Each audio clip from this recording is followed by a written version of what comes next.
एक केस सुनाता हूँ आपको मैं। एक व्यक्ति मेरे पास आए, लेडी आई मेरे पास। She is pure African lady. जैसे अफ्रीकन लोग बाय बर्थ होते हैं ना, इंडिया के जाए गए और सेटल हो गए, ऐसे नहीं। अफ्रीकन लेडी थी ये। तो ये एक बार हमारे पास आई। ध्यान से सुनना ज़रा, समस्या बड़ी नहीं है, and she was very confused, clarity नहीं है, क्या करूँ बोले अब मैं?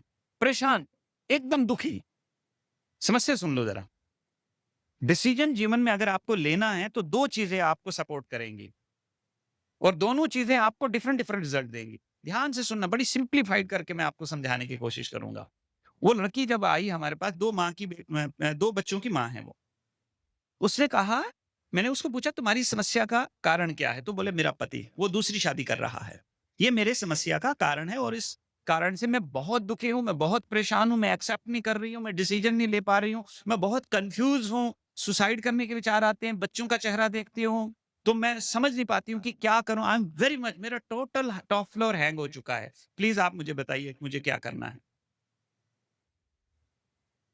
स्टोरी समझने की कोशिश की कि कैसे शुरू हुआ ये खेल। तो उसने कहा कि ये अफ्रीका में इनका बिज़नेस था और ये अफ्रीका में रहते थे और हमारे पड़ोस में रहते थे और धीरे-धीरे हमारी दोस्ती हुई, दोस्ती प्रेम में बदल गई और प्रेम फिर शादी में बदल गया। लेकिन शादी करने तक हमको बहुत संघर्ष करना पड़ा। क्यों? ना उसके माँ-बाप तैयार थे, ना मेरे माँ-बाप तैयार थे। तो out of the line, line को क्रॉस करके हम सबको दुश्मन बना करके हम लोगों ने आउट ऑफ द बॉक्स जा करके हमने ये शादी करी। मेरी माँ ने मुझे समझाया कि देखो बेटा, उनका देश, उनका कल्चर, उनकी भाषा, उनके कस्टम, उनके रिलेशन, सारी चीज़ें हमारे से कहीं कोइंसाइड नहीं करती, मैच ही नहीं करती। Don't do this. Emotional flow इतना ज़्यादा था कि ये सारी बातें कोई अस्तित्व नहीं लग रहा था और सबके अगेंस्ट जाकर के मैंने उस आदमी से शादी करी। 2-3 साल, 4 साल, 5 साल बहुत अच्छा चला। हमारे 2 बच्चे भी हुए। फिर अचानक से बिज़नेस में कुछ ऐसा हुआ कि टोटल बैंकरप्ट डिक्लेयर हो गए। अच्छा बिज़नेस था इनका बड़ा। तो जब बैंकरप्ट हो गए, बहुत खराब हालात पैदा हुए, तो फाइनली इन लोगों ने डिसाइड करा कि हम इंडिया माइग्रेट करें क्योंकि इनके पास इंडिया में बहुत सारी लैंड है। तो सोचा यहाँ कोई लैंड का थोड़ा-सा टुकड़ा सेल आउट करके एक नया बिज़नेस एस्टेब्लिश करेंगे। तो दे केम बैक इंडिया। इंडिया में आए, मैं शहर का नाम नहीं लूँगा क्योंकि रिकॉर्डिंग चल रही है। तो जब आए तो यहाँ इन्होंने लैंड सेल कर दी और फिर से इन्होंने रीस्टार्ट किया। रीस्टार्ट किया, धीरे-धीरे बिज़नेस ग्रो होने लगा। ग्रो होते-होते इसने ऑफ़िस खोला, ऑफ़िस खोलने के बाद फिर स्टाफ रिक्रूट किया। रिक्रूट करते-करते एक रिसेप्शनिस्ट जो है वो भी रिक्रूट करी, जो पूरे रिसेप्शन में बैठती है, वो सारे ऑफ़िस के जो हैं इश्यूज़ को देखती। आना-जाना, बातचीत, उठना-बैठना इसके साथ हो गया तो धीरे-धीरे इसके प्रेम में पड़ गया ये व्यक्ति। अब प्रेम इतना गहरा हो गया कि 2 बच्चों का पिता है और ये दुनिया में आजकल सबसे ज़्यादा बड़ा तनाव का कारण है और जब से ये भाई साहब आए हैं, इसने किसी को नहीं छोड़ा है। 70 साल के बूढ़े को जवान कर दिया, 5 साल के बूढ़ बच्चे को जो है 25 साल की इन्फॉर्मेशन दे दी और हमारे पास कोई रोड मैप ही नहीं है हाउ टू हैंडल इट। इन समझ क्योंकि पहले अगर कोई एक्सपीरियंस हो इस चीज़ का तभी तो हम कोई स्टैंडर्ड को रेफरेंस करेंगे ना। हमारे पास कोई स्टैंडर्ड ही नहीं है। ऑल ऑफ द सडन ये हमारे जीवन में प्रकट हो चुका है।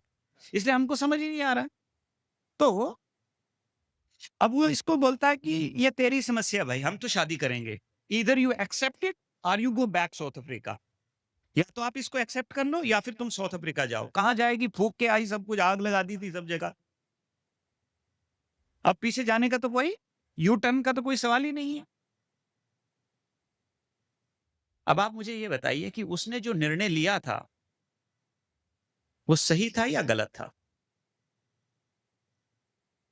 बताइए? नहीं आप बोल पाएँगे। मैं इस निर्णय को सही और गलत नहीं मानता, ये मैं लास्ट में आपको प्रूव करूँगा। लेकिन एक चीज़ मानता हूँ कि जब-जब आप जीवन में अपनी प्रोफ़ेशनल लाइफ़ में, कल एक भाई साहब थे, वो बिज़नेस करते हैं, उनके साथ में ट्रैवल कर रहा था। मैंने उनको कहा, जब-जब आप अपनी प्रोफ़ेशनल लाइफ़ में, फैमिली लाइफ़ में और सोशल लाइफ़ में इमोशंस के इन्फ्लुएंस में डिसीज़न लेंगे, ज़िंदगी भर पश्चाताप करना पड़ेगा। ये एक तरीका है कि आप अपने इमोशंस को खुद पे हावी होने दें और डिसीजन लें। फिर ज़िंदगी में तैयार रहना उसका कड़वा फल खाने के लिए। जो इसने इमोशन, क्योंकि प्रेम एक इमोशन है, नहीं रह सकते हम इसके बिना, मर जाएँगे। और आज जो आपको कह रहा है कि तेरे बिना मैं रह नहीं सकता, 2-3 साल शादी के बाद बोलेगा तेरे साथ नहीं रह सकता, तेरे ही खाली साथ नहीं रह सकता। तो क्या क्या चेंज हो गया? इमोशन चेंज हो गया अब। पहले लव के इमोशन थे, अब हेट्रेड इमोशंस आ गए। तो कोई भी इमोशन परमानेंट किसी रिलेशनशिप में नहीं रहता। अब उस